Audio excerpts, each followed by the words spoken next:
Hello everyone and welcome to our webinar on the hidden value of building in your garden.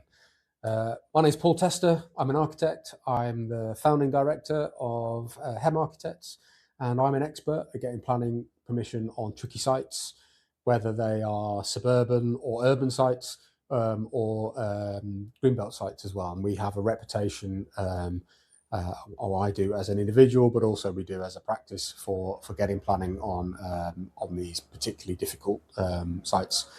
Hem Architects, we have a vision that we want everyone to live in beautiful, practical and zero carbon homes. That is about a result. It's not always about architecture. It's about getting people into the homes that they deserve, that are really comfortable, really enjoyable to live in. As a practice, we've been going for 15 years now. Well, actually nearly 16. And we've got over 300 successfully completed projects, and we have a 99% success rate of planning. So we're a really safe pair of hands in all things planning, but also we, as we say, love to deliver really fantastic homes for our clients and get those brilliant results. So this is what we're here to talk about today. We're here to talk about the potential in your garden. And whether this can get you to the result that you, as an individual, want. And understanding that why, understanding what that result is that you're aiming for is really, really important, because that will sort of direct the decisions and the processes that you go through. So you really need to kind of know and hold on to that why as you go through the process. So it could be that you want to release some funds for retirement or for some other purpose. So that's about getting a financial outcome from this process. Or it could be that you'll want to deliver a home that you are going to use or a member of your family is going to use. So that might be something to downsize to in retirement or once the kids have left home, or it might be that it's a first step on the housing ladder for your children, or any other sort of all sorts of reasons that people might want to build a home. But yeah, really understanding what the reason for that is, and holding on to that and using that to guide your decision-making process is really, really important. And so, yeah, you being really clear on that goal is important, and that will change how you get there, because you would make different decisions if you were going to get a financial outcome, an investment outcome from this process, than if you were to build it for yourself or for someone else. And we can help you to make the right decisions at the right time if you are really clear about the outcome that you're aiming for. And this process, the process for any building project, is not just about design. And as architects, whilst we love design, and it's kind of why we became architects in the first place, it isn't what makes up a huge proportion of what we have to be involved with to get the results that people want. So you have your goal, and you have design, and there is a gap between those two things, and we need to bridge that gap.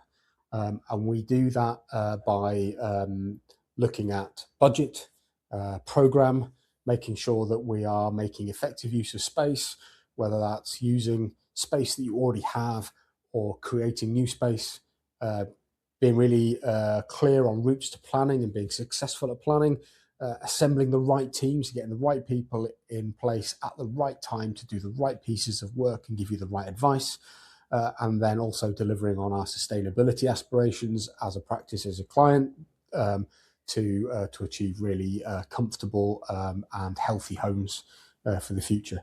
So yeah, Hem sit really comfortably in this space because it's stuff that we find really, really important. And so whilst design is a passion, all this other stuff is something that we consider and are guiding you through every step of the process. I'm going to talk to you now about some fantastic projects that we've done. These are this is the visionary stuff. This is things to get you a little bit excited about the process and the results that we can achieve for you. So this first project in Sheffield, this is a retirement home for a couple that we work for. They lived in the same house for a number of years, and they love the area. And they were looking for somewhere where they could retire to, somewhere that was more suitable for retirement. So it was more comfortable, healthier environment, lower energy, so they didn't have to spend as much on energy bills as they went into sort of having sort of fixed income, and also something that was more accessible. So they could see a future issue where the house had steep, narrow stairs, and the sort of circulation around the spaces wasn't brilliant, and so they were looking to find somewhere where they could have a much better quality of life in retirement. And there really just wasn't anything in the area that they wanted to live in. And so we helped them take this sort of unassuming bit of space to the side of their house, this strip of their garden, and turn it into a fantastic retirement property for them, so that they didn't have to move anywhere. So first of all, that was a free building plot, rather than having to find a building plot.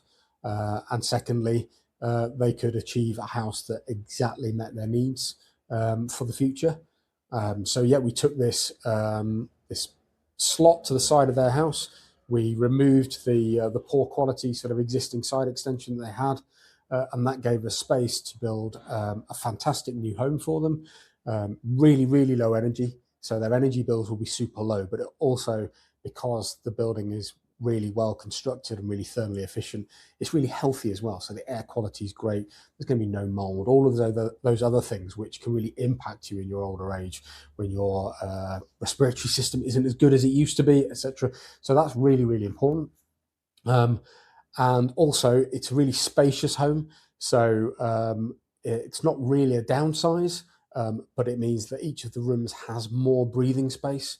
And we've put a lift into the house, and all of the circulation spaces are really generous, so that they don't have those long-term worries about not being able to move around their home and live in it properly, as their mobility might decrease over coming years.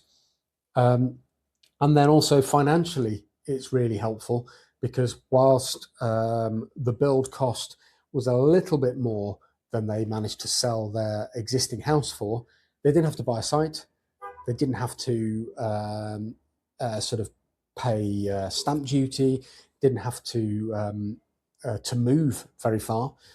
So those costs were much reduced. So actually, it was a really low cost option for them overall, to end up with this amazing house. This was picked up on by the Yorkshire Post. They ran an article on this and a couple of other homes. And whilst it's quite an architecturally unassuming house, it achieves so much for the clients in this regard, in terms of comfort and long-term livability. And they're so pleased with this result. They have a really modern, economical, cozy home. They've not had to move very far, so they can, because they love where they live. And this is the same for lots and lots of people. You don't want to move out of the community in which you've been living for a while. That support network, which is also hugely important as you grow old, is much more important than and you don't want to sort of start to learn to live in a different place as you get older. And this will minimise their need for any care homes or long spells at hospital. It won't eliminate those potentially, but it gives them the best opportunity to live in a healthy and accessible home for as long as possible. This next project is much more sort of developer project. A house sat in a reasonably generous plot, and the house was really at the end of its life. Not really something we'd want to retrofit. We like to retrofit. We think that's a really important first step to consider. But in this particular case, that wasn't really a viable option. And we managed to turn this site of one very tired house into two fantastic luxury properties that gave our clients a really great return on their investment. And they started the process by working with a local architectural designer, and they went into pre-app for two homes on the plot, and the local authority said, no chance. There's no way you're building two homes on this plot.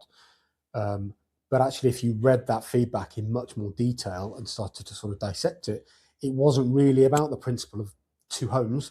It was the issue that all of the other stuff other than design had not been considered, but also design hadn't been considered very well either.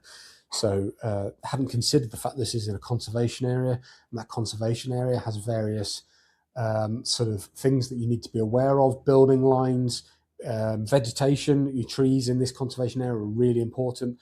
The view in from the east was really important. It was a kind of gateway to this part of the town, and kind of the massing on the site was very much just a result of placing two homes on it, rather than thinking about how that massing should really be considered to deliver a positive contribution to the site and a successful planning application. So we didn't sort of just reconsider the design, we reconsidered the strategic approach to this house, or to these houses. And so we went right the way back to first principles.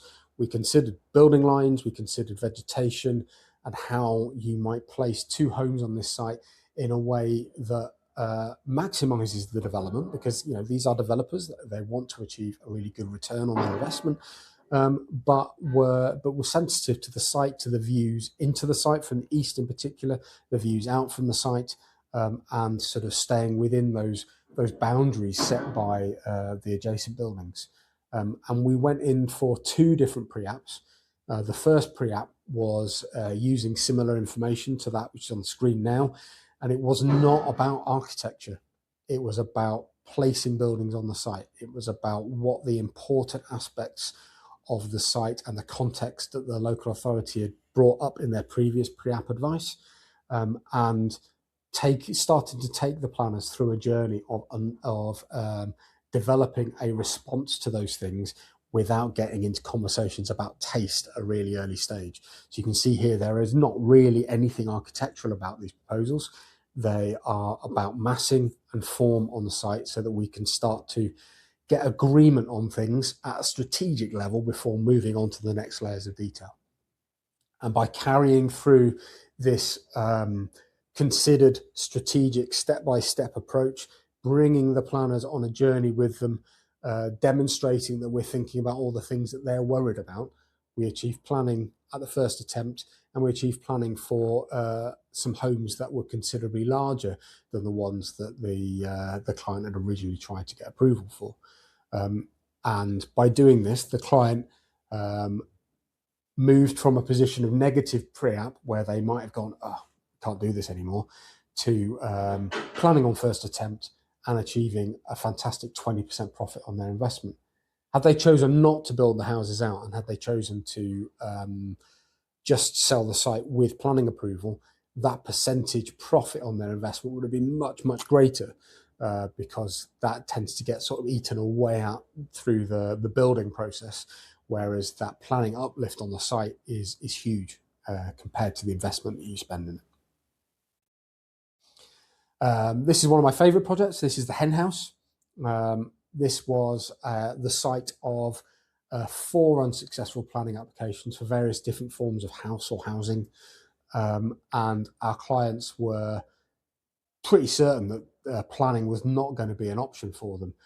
What they really wanted to do, they got this really quite large garden, really steep garden. The drop from the one end of this new house to the other is over 5 meters, and so this was quite an unmanageable garden, really difficult to look after, and it was quite big. And so there were kind of two aims here. One was to move to a smaller house that was more comfortable, more compact, more manageable in terms of maintenance and lower energy bills, etc., but also to reduce the sort of maintenance aspect of the garden as a whole, for both the existing property and the new property. This was a really complex site physically, so we've got that slope, so huge drop. The existing house sits up much higher than the new home, and so that gives all sorts of overlooking issues and overshadowing issues that we had to be really aware of to make sure that the new dwelling didn't feel like it was a goldfish bowl being overlooked by the existing dwelling. Because of the previous applications on the site that had been unsuccessful, we there was a TPO, so a tree protection order, on the whole site. So we had to really think very carefully about which trees we impacted on, which trees were removed, and try to retain as much of that vegetation as possible.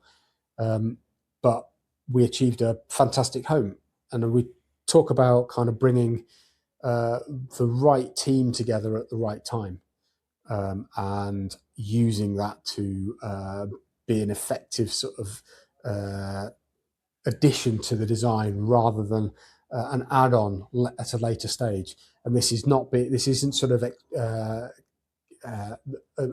isn't a better example really than on this project, where by bringing on the structural engineer early and doing site investigations early, we were able to remove the need for any retaining structures and associated structural waterproofing, despite this really steep site. We wouldn't have done that had we not been able to have that early engagement. And we have to do structural waterproofing and retaining structures on lots of sites in Sheffield. We live in a really hilly city, and we're pretty certain that on this project saved probably £100,000 in build costs. So a really significant saving for just bringing forwards some of that design and sort of consultant expertise at the right point in the process. So sometimes that's seen as an additional cost to the client, but this is clearly not. It's a really, really massive saving. And our clients were delighted by the result. To say that it feels like they moved to a new country rather than to the bottom of their garden. That's a really, really amazing sort of result, and created a fantastic home for them to live in. Unfortunately, they did have to sell the house. Family issues meant that they had to move away. But you can see that this actually, whilst this wasn't the ultimate goal for this project, it became a really good and sound financial investment for them. So the cost of buying the original house and building the new house, about £725,000, but they ended up with 1.14 million in assets. So the sale of the existing house and the sale of the new house realised 1.14 million. So that's a 36% profit. So that's a huge profit on something that wasn't really intended to be profit making. And the new house sold for 171% more than a typical 3-bed home in the local area. And this is despite the house actually only having 2 bedrooms and just the opportunity to convert a very large utility room into a small utility room and a bedroom. Still meant that this was selling much more than a typical 3-bed locally. And that's kind of, whilst again, I keep saying this isn't about design, but this shows how great design can realise fantastic value as well. And this being a generic house on this site, that the value of the total assets at the end would have been much, much lower. And then another favourite of mine, this was a really sort of a manageable garden for our clients. It was rat infested. It was all they could do to sort of keep back the tide of weeds and things in the garden. And we were able to turn it from a negative basically into a really amazing, sustainable home for aging parents. So a bit of a different site compared to the other three even, in terms of sort of, this is slotting feels very much more like a back garden building. So it's behind the original house. And it's in this long sliver of a garden that sits behind 6 semi-detached homes. So really important point here to make about people's concern about their neighbours and what impact they may have on the ability to develop a site. So our clients, as we recommend all our clients do, went to their neighbours before submitting a planning application to talk to them about the development. And every one of the neighbours was either sort of quite positive, yeah, I don't mind seeing this come forward, to being just apathetic. So I'm not really that bothered either way. So that felt really positive going into the application. But when the application was submitted, every one of those 6 made objections to the application on various grounds. But for sort of objections to have weight in the planning process, they actually have to be sort of actually have some planning policy or amenity sort of basis. And because we developed the design through very, very careful consideration of neighbour amenity in terms of overlooking and overshadowing in particular, but also in terms of the existing trees and things on the site, that there was no basis for those objections to be sort of upheld in the process. And so again, we got planning under delegated powers, so it didn't have to go to committee. So we got planning first attempt on this as well. And you can see there was a lot of consideration here. So this is a site plan, thinking about separation distances between the existing house, the existing houses, and the new house, and also between our client's house and the new house. Thinking about overlooking. There were no first floor windows facing sideways on this house. They're only facing along the site.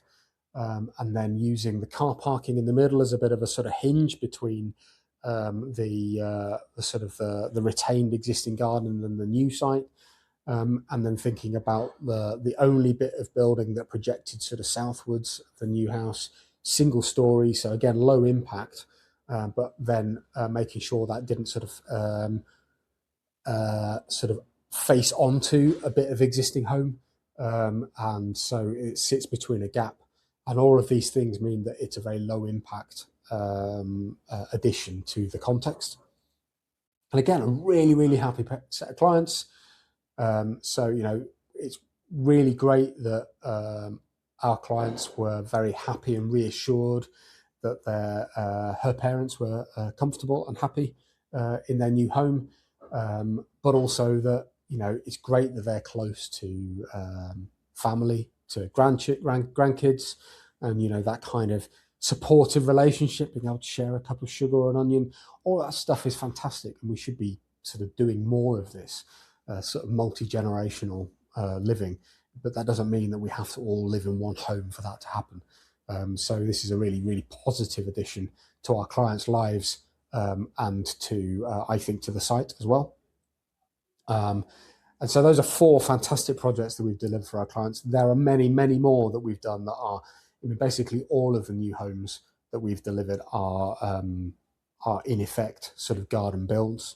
And we've got here from a retirement home in Rossendale, a micro home to live next to kids just east of Sheffield. Then there's another garden build to downsize to. And then, a passive house on a strip of land adjacent to our client's home.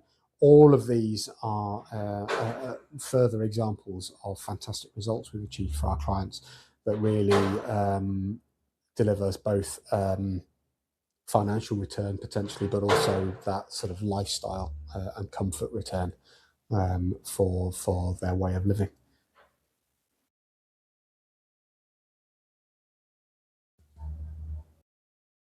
So fantastic projects. Right, next one. So now we're going to talk about the process of how you get there. And I think it's really important to remember that whilst you don't need to be a developer to do this, you know, a lot of these are not developments. You do need a partner that helps you to think a little bit like a developer. You are going to have to make some dispassionate decisions about how best to approach this, what route to take, and how best to invest your money. And you do need to do that with a sort of clear head. So we're kind of your developer partner who make sure that you make those decisions for the best result that you can achieve. It may be that if you're building it out, that we'll help you sort of manage the budget without getting carried away. It may be that you'd like to build it out, but actually the person you would really like to build it for, the solution that's best for the site isn't the solution that's best for them. So we can help you to sort of make those decisions about whether you build or just realise it through planning. So that's all really, really important.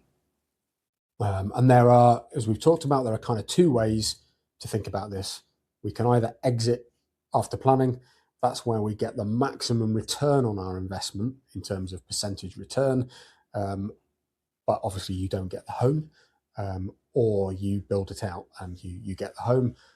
You can still realize additional return on investment here. So you can get more money out of the process if you build it out, but it is a much greater risk because building is inherently a more risky process than just going to planning. So if you go to planning, there are you've got obviously fees, and those consultant fees. So architect, planning consultant, arboriculturalist, whoever else, highways, ecologist, etc. All of those fees will end up being in the region of £10,000 to £20,000 probably, for kind of the average typical home, and spending that money will give you the maximum uplift on your investment. So your plot might be worth 100, 150, £200,000 by the time it's finished. So that £20,000 investment will get a huge return for that investment. If you choose to build it out, it's much more likely that that's going to be a bespoke design, because it's probably more likely to be for you rather than as an investment. If that's the case, then those planning fees are probably going to be higher, because you're going to spend more time going through that design process to make it absolutely appropriate for whoever's going to be the final user of the home. And then you still get a similar sort of planning uplift for the site.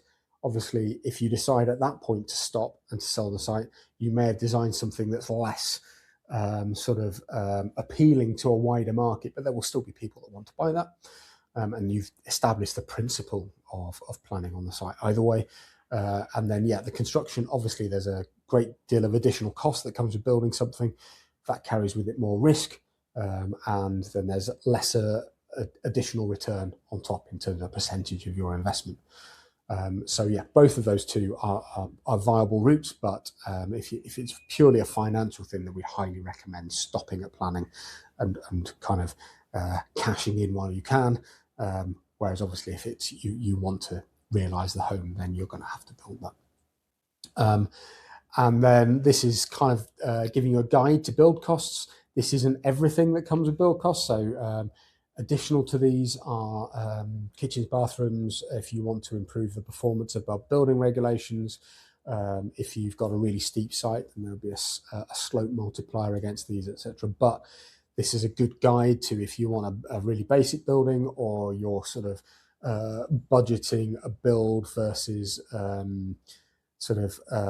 site cost. If you're selling the site, then sort of the base specification of just under £2,000 a square metre should get you a good quality but really simple design with simple materials. Mid specification, this is where a lot of our clients, if they're building for themselves, end up. You get a slightly more complexity with the build and better quality of finishes and a little bit more choice in external materials in particular. That gives you the opportunity to create a really fantastic forever home. And then if you want a really wow factor home, or you want some really fancy finishes, or you want to sell a property, especially if it's built to the luxury market, then you want to go to that high specification, to over £3,000 a square metre. So those are really good guides, and we have a costing your building project guide, which is really helpful at understanding this in more detail. But then your build cost is not your only cost in the project. It's not your only thing to budget for. You should also be thinking about the sort of wider project budget. So if you're building it, you need a contingency. So you need to have a healthy amount of money that's set aside from the start of construction, not because you decided to make it a bit bigger during the design process, but from the start of construction to deal with any unexpected things that come up. Some of that could be that you make some minor design tweaks as you start to see the building sort of form come alive. But also it could be that there, even though you've done all your due diligence with site investigations, etc., there is something that comes up that is not expected, and you really do need to have that set aside. But as you get closer to the end of the project, it might mean that you can spend some more money on some fantastic finishes, if that's what you're thinking about, or some nicer furniture to go in the house, or it could be that you want to go on a nice holiday to recover from the experience at the end. And then, yeah, you need to budget for professional fees. So if you're going through the whole process, then 20% is probably not a bad place to budget. That's not just architects, that's all your other consultants, structural engineer, ecologist, arboriculturalist, highways, whoever those other people might be that we recommend that you use. Any surveys that you need, measured surveys, bat surveys, tree surveys, and then your planning and your building regulations fees. So all of those things sit in that pot, and then pretty much all of those will attract VAT. Whereas because you're building a new house rather than working on an existing house, then you don't need to pay VAT for the new build house. You might, depending on how you are building it out, if you're building it through a series of trades that are not necessarily VAT registered, you might have to budget for VAT at the beginning and then claim that back at the end. Whereas if you're going to a VAT registered main contractor, then they will claim all that VAT on your behalf, and therefore you won't get charged that in the first place. And then you've got to think about how you're going to fund that money. So if you already have a large amount of equity, or you own your house outright, then that's the easiest way to access funds. And also it's relatively cheap because high street mortgage rates are relatively low. Even when they're at a high rate, they're relatively low compared to other mortgage and funding options. You could then go for a self-build mortgage is the next option. These are great for building projects, kind of what they're designed for, but it's stage payments. So those funds are normally released, if you get the right kind of product, they're released in advance of you needing them. And you're only paying interest on the funds that have been released. So you're not paying interest on the whole chunk all up front. That keeps your interest a bit lower. And while self-build mortgages are more expensive than high street mortgages typically, the gap between those two has dropped. So high street mortgages, as everybody's aware, have gone up and up over the last few years. Typically, they've not gone down very much, whereas self-build mortgages stay pretty static. So the gap between those two is now sort of probably 1 or 2%, whereas before it might have been 4%. And then you've got specialist green lenders, are kind of a subset of self-build mortgage providers. So people like Ecology. This is great if you're going to go for an EPC-A, or you're going for Passive House or a similar standard, because they'll have a reduced rate for people who achieve those kind of levels of performance. And then bridging loan is the last thing. They're less useful if you're actually going to build something out, because they typically only last for a maximum of a year.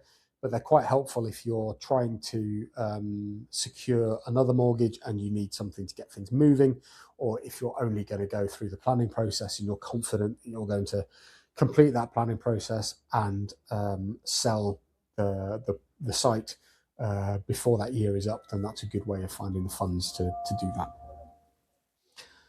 And ultimately, you've got to think about risk, because if we can manage that risk, we can manage all the things that aren't design and are likely to impact your project, like planning, like highways, like drainage, all these boring things that can become spanners in the works. Then that investment of fees up to planning will be sort of well spent and have much less risk attached to them. So we don't want you to get to the point where you've spent £20,000 on a design to find that you can't get planning. And we don't want you to then get planning for something and find that you can't build it because it's far more expensive than you thought it was going to be.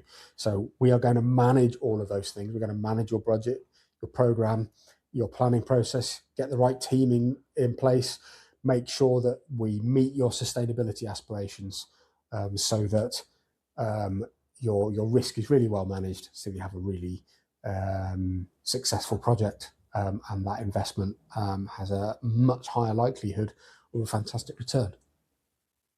So, what is your roadmap to success? how are we going to get you from where you are now to an amazing house or a really good chunk of money to invest in your family or your retirement. And we want to see these next bits as kind of a gateway to realizing this value of your plot.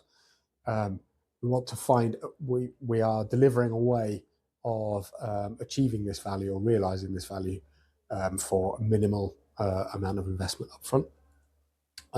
And this is a 3-step process that we've developed over a number of years that will sort of minimize that risk and get you to a decision that you're comfortable moving forwards with a more fundamental design process.